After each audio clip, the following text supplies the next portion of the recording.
The tricky triangle triple header is done. 3 pretty good stories and winners this weekend. Lane Riggs winning in the Truck Series. Connor Zilic his first win on an oval with Dale Earnhardt Jr. as his crew chief. Thought that was pretty cool. And then Chase Briscoe his first win with JGR and Toyota this weekend. Chase Briscoe now tied with Denny Hamlin for second overall in the teammate battle at JGR. Hamlin finished 1 spot behind him in second after missing last weekend in Mexico, so good recovery for that 11 car. Ty Gibbs down in 14th position, he is still looking for his first top car of the season, and Christopher Bell in 17th after taking damage in that synchronized spinning down the back straightaway. Ryan Blaney continuing his trend of passing the most cars every week, went from the back to the front quite a few times in this one, got pretty lucky with that late caution though, able to get up front and stay there. Third place run for him, he now leads the Team Penske teammate battle 9-6-2. In the 2-car, Austin Cindric coming home with a top 10 finish in 10th spot, great run for Cindric. Joey Logano in 16th place. Another great week for RFK Racing, all 3 cars inside of the top 10. Keselowski was looking very strong in this one, he probably could have been up there with Buescher, but getting inside the top 10. Buescher dominating this teammate battle, up 11-4-2 in the top car honors here. He was inside of the top 5. Ryan Preece in 8th. 2 Hendrick cars inside of the top 10, Chase Elliott getting a top 5 and 5th, and Kyle Larson in 7th place. Haven't really seen him up front the last few weeks, but getting a solid finish today.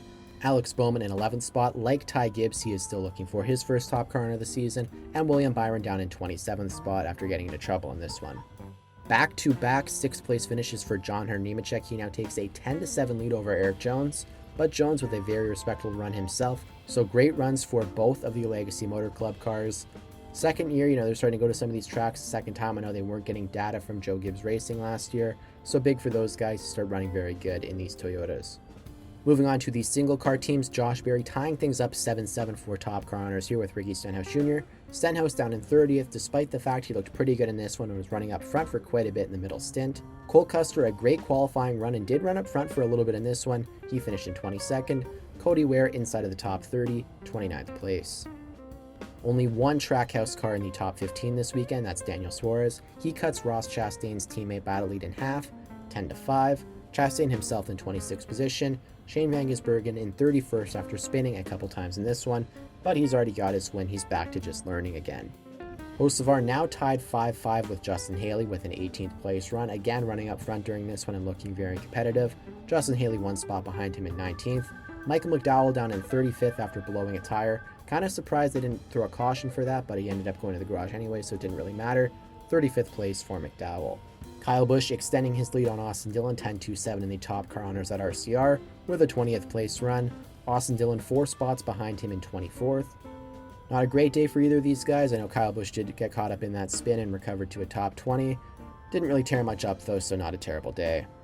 AJ Allmendinger just outside of the top 20 in 21st. He breaks the tie with Ty Dillon and is now up 1 race in the teammate battle here. Ty Dillon down in 33rd. He was also involved in that synchronized spinning in the middle of the race. All 3 of the Front Row Motorsports cars finishing in the 20s in this one. Noah Gragson, the top car, in 23rd. He is now tied with Todd Gilliland for second here, 5-5. They are both 2 races behind Zane Smith, who finished in 25th. Todd Gilliland finished in 28th. And if you thought all 3 cars in the 20s was pretty bad, how about all 3 cars in the 30s? A terrible day for the 2311 crew. Tyler Reddick finishing in 32nd, and he is the top car in this one, so breaking his tie with Bubba Wallace on a 32nd. Bubba Wallace down in 26th, 1 spot behind him, Riley Herbst 37th. 2311 is going to want to forget about this weekend pretty quickly. Moving to our winning manufacturers table now, all 3 manufacturers getting a win this weekend. Lane Riggs winning the Truck Series race on Friday for Ford, Connor Zilic in a Chevrolet on Saturday in the Xfinity Series, and then Chase Briscoe winning for Toyota in the Cup Series. Chevrolet is up 26-14 on Toyota. Toyota's 14 has doubled the 7 that Ford has. Looking back at the Gen 7 winners at this track, it's a tricky track and the winners typically go pretty far in the playoffs. Blaney and Elliott both making Final Four appearances in the years that they won the races. Hamlin with a round of 8 exit in 2023, but he was towards the top of the series in top 5s and top 10s. All of these guys being multiple time winners. That bodes pretty well for Chase Briscoe, who won this weekend. One uncharted car this weekend, Brendan Poole in the number 44 car for NY Racing, his first stint in the Cup Series since 2023 with Rick Ware Racing. The picture I used here is of his Xfinity car, same number and same sponsor that he ran today. Couldn't find a picture of the 44 NY Racing car that he ran this race, so I thought may as well get as close as I could. Moving to our pole winners board, we had a new addition to this list this weekend, Denny Hamlin being the 12th pole winner through 17 races on the season. His teammate Chase Briscoe leading the series after his 3 in a row. He's up 2 on Byron and Bowman. Those are the only other multiple-time pole winners this season. Second week in a row with a new stage winner, Chase Briscoe also winning stage 1 in this race. Joe Gibbs Racing sweeping both stages. Denny Hamlin won the second stage. He breaks his tie with Ryan Blaney for third place.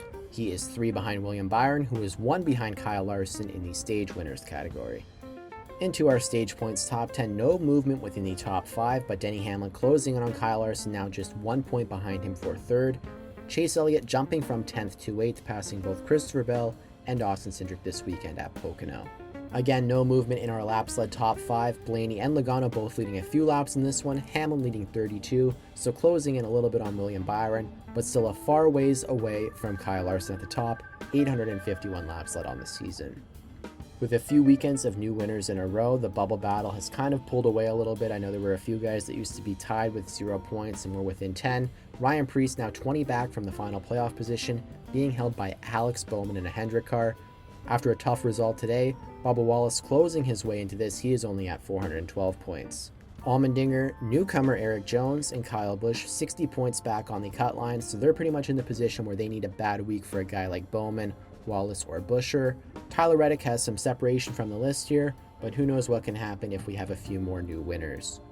Denny Hamlin with the Xfinity fastest lap point this weekend, his 4th on the season, and he finally takes the lead from Michael McDowell, who has held this for the whole season.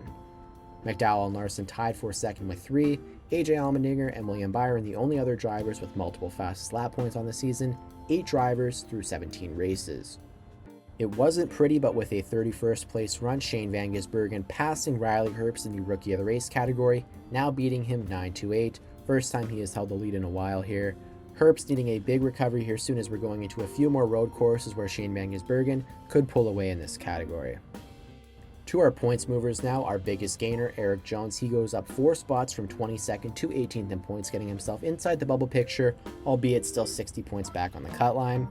Tonight's biggest loser, who was last week's biggest gainer, Michael McDowell, losing 6 positions in points from 16th to 22nd after gaining 7 last week, so all of his gains already gone. Moving to the DNF list here, and we have a new leader in this category, Bubba Wallace in the 23, now at the top, 6 DNFs through 17 races, breaking his tie with Brad Keselowski, who had led this category for most of the season, and Ryan Blaney. Ware, Suarez, Hocevar, and Gregson, all at 4 apiece. Barry, Shane Van Gisbergen, and Cole Custer, 3 DNFs on the season. Moving to the Brock Beard NASCAR standings, AJ Allmendinger finally having a driver join him with 2 on the season. Riley Herbst with his second NASCAR finish of the season, 15 drivers through 17 races. Thank you so much for watching.